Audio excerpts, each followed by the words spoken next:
dan rahimah hadrat Nabi sallallahu alaihi wasallam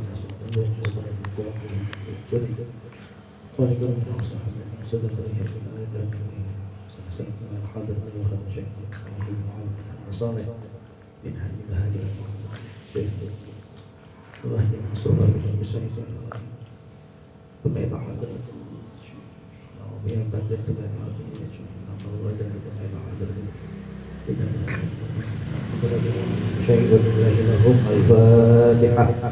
أعوذ بالله من الشيطان الرجيم. بسم الله الرحمن الرحيم. الحمد لله رب العالمين الرحمن الرحيم مالك يوم الدين إياك نعبد وإياك نستعين اهدنا الصراط المستقيم صراط الذين أنعمت عليهم غير المغضوب عليهم ولا الضالين. Bismillahirrahmanirrahim. Alhamdulillahi rabbil alamin. Salatu wassalamu ala asyrafil anbiya'i wal mursalin sayyidina Muhammadin wa ala alihi wa sahbihi ajma'in. Amma ba'du. Rabbi shrah li sadri wa yassir li amri wahlul 'uqdatam min lisani yafqahu qawli. Rabbi shrah li sadri wa yassir li amri wahlul 'uqdatam min lisani yafqahu qawli. Rabbi shrah li sadri wa yassir li amri bi jahi sayyidina Muhammadin sallallahu alaihi wasallam. Subhanaka la ilma lana illa ma 'allamtana innaka antal alimul hakim. Wa la hawla wa la quwwata illa billahil aliyyil azim al-azizil hakim. Kutiba yuktabu dan abdina wa dahr dahirin. Qala al-musannifu rahimahullahu ta'ala wa nafa'ana bihi wa bi 'ulumihi fid darin amin.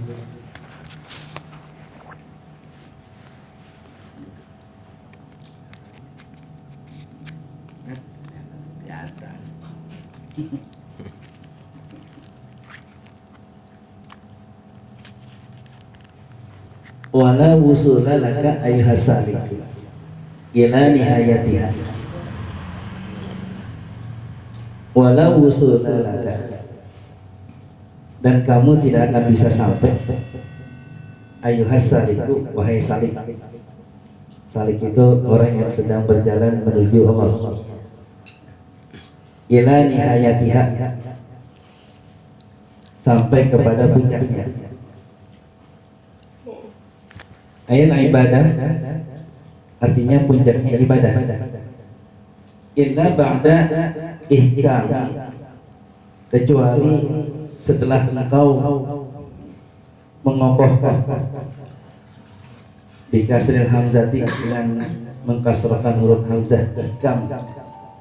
Ai ihbatin artinya engkau menetapkan, mengokohkan bidayatuha, permulaannya.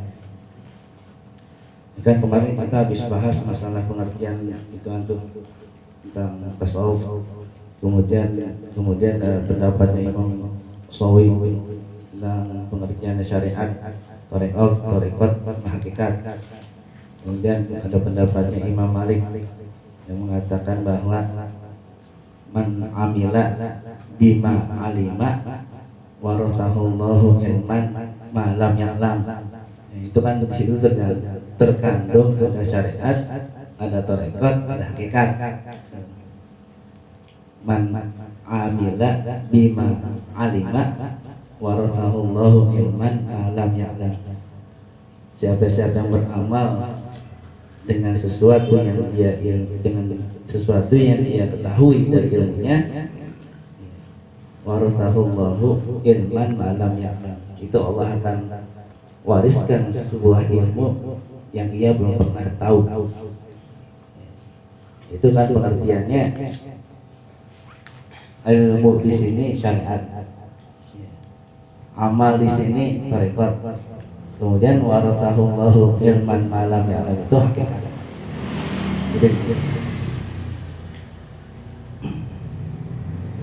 Jadi kita mesti tahu tuh syariat yang mana, tarekat mana, hakikat mana. Biar paham dulu kita. Nah, ini maksud daripada bidayah di sini adalah syariatnya, permulaannya bidayah ya. Bidayah itu permulaan, nihayah itu penghabisan, ujungnya. Kita tidak pernah bisa sampai kepada puncaknya ibadah kalau permulaannya kita belum kokoh urusan ibadah, urusan syariat. Kalau masih belentang-belentang, jangan harap datang-datang mau nyampe hakikat, jangan. Sholat kita belum beres, wudhu kita belum beres, taharah kita belum beres. Itu bidayahnya. Kalau bidayahnya belum beres, jangan berharap kita bakal sampai kepada nihayahnya, puncaknya. Jadi dari bidayah dulu kita atur, kita beresin. Dari mulai wudhunya, toharohnya, sholatnya kita rapihin. Baru setelah itu perjalanan kita ada harapan bisa sampai ke puncak. Harapan belum, baru harapan sampai.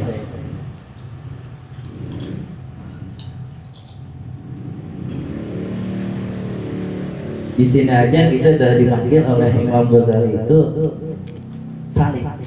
Salik itu udah lumayan tinggi. Ya, salik itu udah lumayan tinggi. Jadi salik itu orang yang udah berjalan menuju Allah. Itu udah berjalan, itu udah pangkat tertinggi. Kalau yang udah di atas salik itu wasil namanya. Wasil itu orang yang udah sampai kepada Allah. Itu di bawah salik itu adanya pemula. Iya. Itu dia belum jalan ya, dia baru kepengen mau jalan, baru kepengen tapi belum jalan. Itu di sini udah dipanggil salik, berarti kita udah tinggi demokrat kita. Udah hebat kita.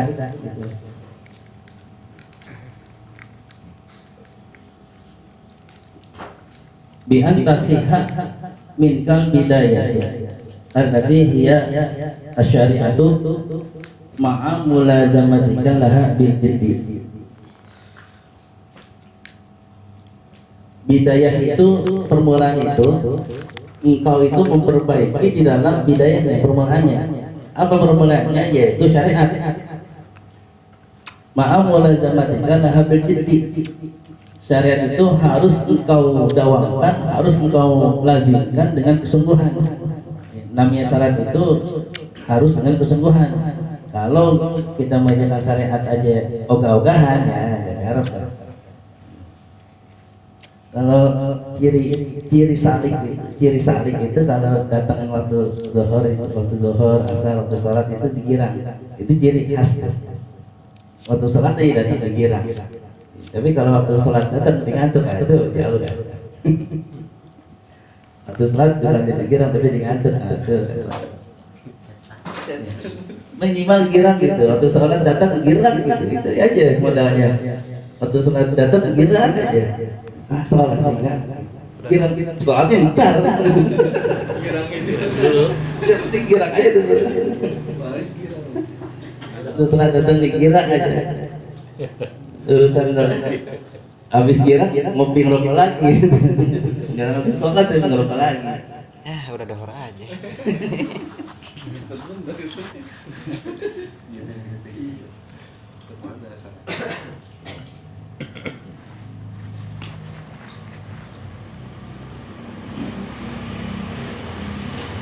Wala utuh bitain musallasati wala utuh, dan kau tidak akan bisa mengetahui bitain musallasati dengan huruf ta yang bertitik tiga.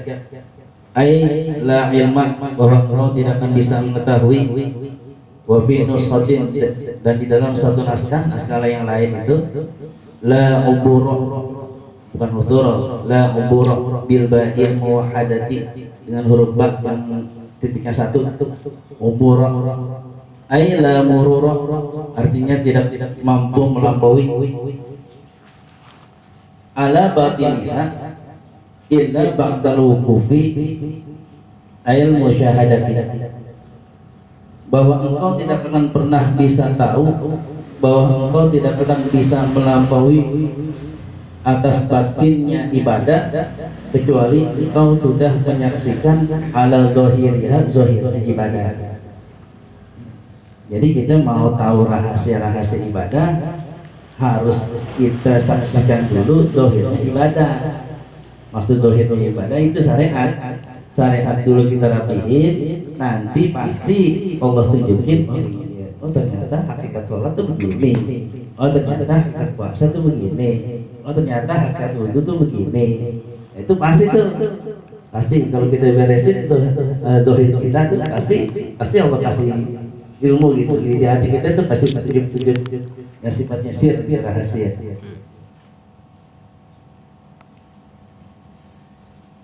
Wa mathala ba'duhum, dan sebagian para ulama mengumpamakan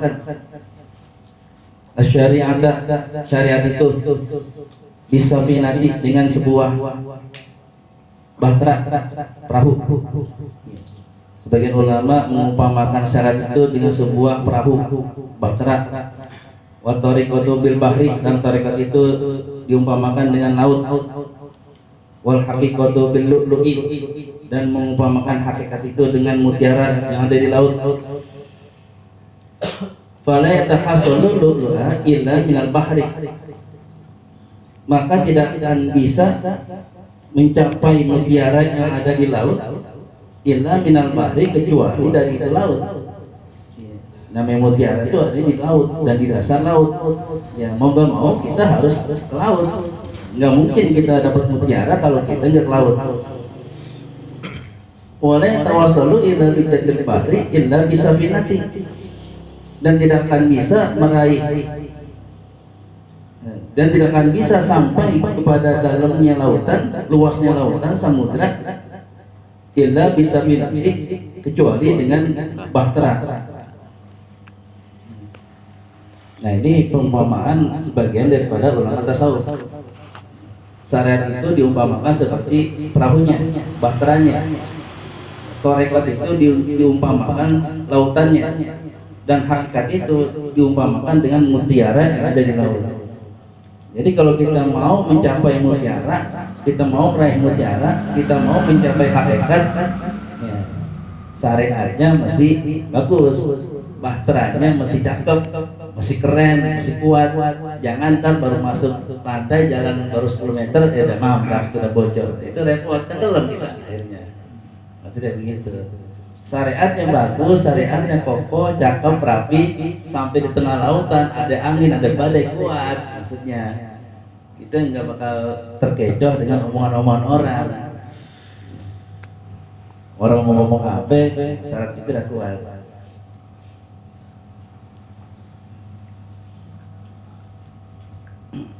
Karena kan lautan Tarekat itu luas sekali Tarekat itu lautannya. Ya, kalau syariat kita goyang di tengah-tengah itu bahaya, ini bahaya sekali.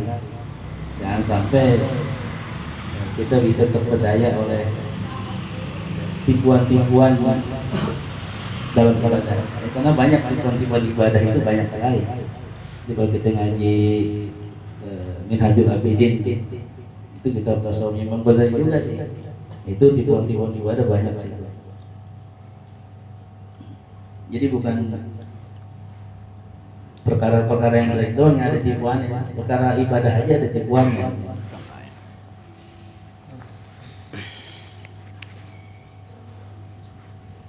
Wa mathala ba'duhum hadhihi thalathah binarjiri. Sebagian ulama lagi, sebagian ulama tasawuf lagi mengumpamakan yang tiga ini, syariat, tarekat, hakikat ini, binarjiri dengan buah kelapa. Fasyariatu kal kafir zahiri, maka syariat itu diumpamakan seperti kulit luarnya kelapa.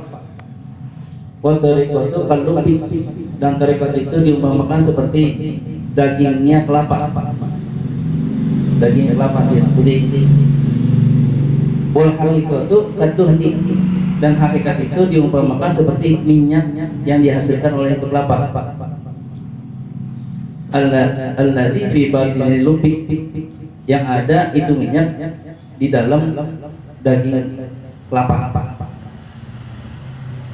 Fala yatahassalu illa ba'da dakil lubi, maka tidak akan bisa menghasilkan minyak kecuali kita sudah menghancurkan daging kelapanya. Ya kan kalau menghancurkan tuh kalau kita diparut gitu, diparut dulu tuh kelapanya, ntar baru keluar minyaknya. Wala yatawassalu ila lubi illa bikhirfil qashri, dan tidak akan sampai kepada dagingnya itu kelapa kecuali setelah mengupas kulit kelapanya. Itu ada ulama lain lagi mengatakan kalau syariat atau rekod hakikat itu seperti buah kelapa, syariat itu kulit buahnya kelapa, rekod itu daging dalamnya kelapa, hakikat itu minyak yang dihasilkan dari kelapa. Itu ulama tasawuf mengumpamakan seperti buah kelapa.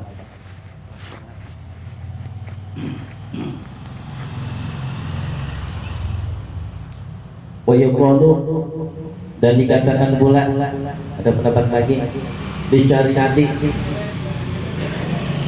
bagi syariat adatun, syariat itu adalah adat itu kebiasaan, syariat namanya. Wali thariqati ubudiyatun, dan bagi tarekat itu adalah ubudiyah. Walil haqiqati abudatun, dan hakikat itu adalah abudah. Nah, ini istilahnya lain lagi. Kalau syariat itu adat itu yang sering kita kerjakan, kebiasaan namanya adat. Ini orang menjalankan sholat, puasa itu kebanyakan karena kebiasaan aja. Ya, kalau masih syariat mah masih belum ada apa-apanya namanya. Tapi kalau udah masuk tarekat, ya itu harus udah bukan adat lagi, udah harus ubudiyah. Harus ada penghambaan kita ketika kita ibadah di hadapan Allah. Jangan sekedar menggugurkan kewajiban, tapi memang benar-benar kita sholat, kita ngaku di hadapan Allah kalau memang kita ini nggak ada apa-apanya. Kita ngaku kalau memang di hadapan Allah ini kita butuh.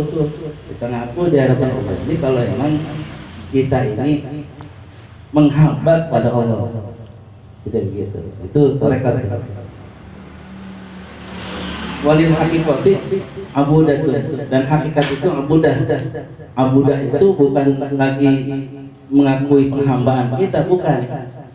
Jadi kita mengharap, kalau masih tarekat itu ubudiyah itu kita masih mengharapkan ganjaran pahala dari Allah. Cuma kalau udah hakikat, kita bukan lagi mengharapkan ganjaran pahala lagi, tapi kita langsung mengharapkan Allahnya yang memberikan ganjaran. Bukan ganjarannya lagi kita cari, tapi Allahnya yang kita cari.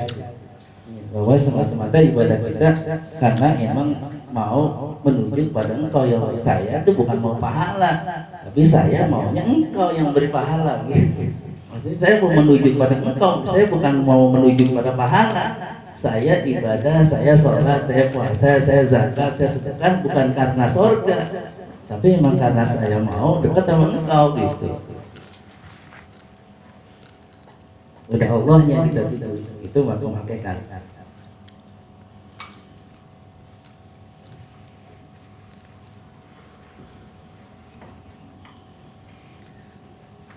Qala Abu Ali Ad-Daqqaq, berkata Abu Ali Ad-Daqqaq,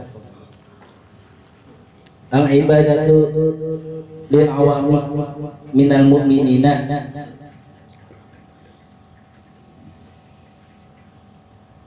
adapun ibadah itu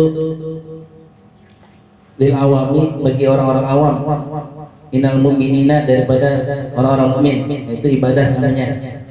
Menurut Abu Ali Ad-Daqqaq, ibadah itu sebutan untuk orang-orang yang awam daripada orang mukmin, itu dia lagi ibadah tuh. Wal ubudiyatu lil khawasi, sedangkan sebutan ubudiyah itu lil khawasi bagi orang-orang yang sudah khusus, itu namanya ubudiyah. Wal abudatu li khawasil khawasi, sedangkan abudah itu li khawasil khawasi bagi orang yang khusus di atas khusus. Nah, itu abudah namanya. Ini hanya sekedar istilah saja. Istilah. Qala Syekhul Islam, ini berkata Syekhul Islam Imam Al-Ghazali, sebutan Syekhul Islam itu Imam Al-Ghazali, as-sabiru ala muradillahi wa huwa hamilun nafsi ala masyaqqit taklifi.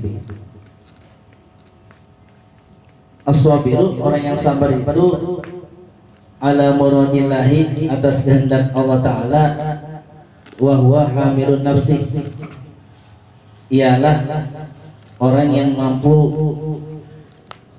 membawa hawa nafsunya, ala masyakit taklifi, atas beratnya beban menjalankan syariat, ditolabil jazai alaihi, karena menuntut balasan atas menjalankan syariat, fi maqamil ibadati. Nah, dia itu orang di dalam maqam ibadah.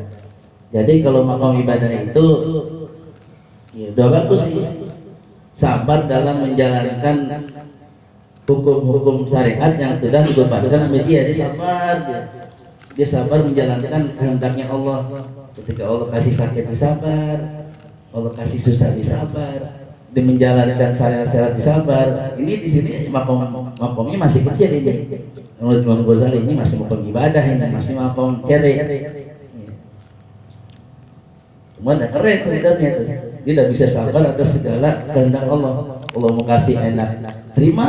Allah mau kasih gak enak, ayo. Allah kasih beban kewajiban banyak, iya. Pokoknya dia nggak ada ininya, nggak ada protesnya. Ini makom ibadah. Warrodi ay al-mutmainnu bi muradihi ta'ala fi maqamil ubudiyah. Sedangkan orang yang ridho atau orang yang tenang dengan kehendaknya Allah Ta'ala fi maqamil ubudiyati, itu di dalam maqam ubudiyah. Tadi kan makomnya makom masih sabar, sekarang naik lagi makom ridho. Udah ridho naik lagi tuh, pokoknya mah Allah maafin saya, terima aja udah. Dia mah udah terima aja, ridho aja semua atas kehendak Allah terhadap dirinya, dia ridho. Nah itu naik lagi makomnya makom ubudiyah namanya. Wal arifu bi maqamil abudah. Sedangkan orang-orang yang makrifat itu makomnya makom abudah. Jadi ada ibadah, ada ubudiyah, ada abudah. Kalau ibadah makomnya orang-orang yang masih bisa sabar menjalankan syariat. Kalau ubudiyah itu buat makomnya orang-orang yang ridho menjalankan syariat, menjalankan segala yang Allah tentukan kepada dirinya. Sedangkan makom abudah itu orang yang sudah makrifat kepada Allah. Kita aja dah, kita puyeng aja. Allahumma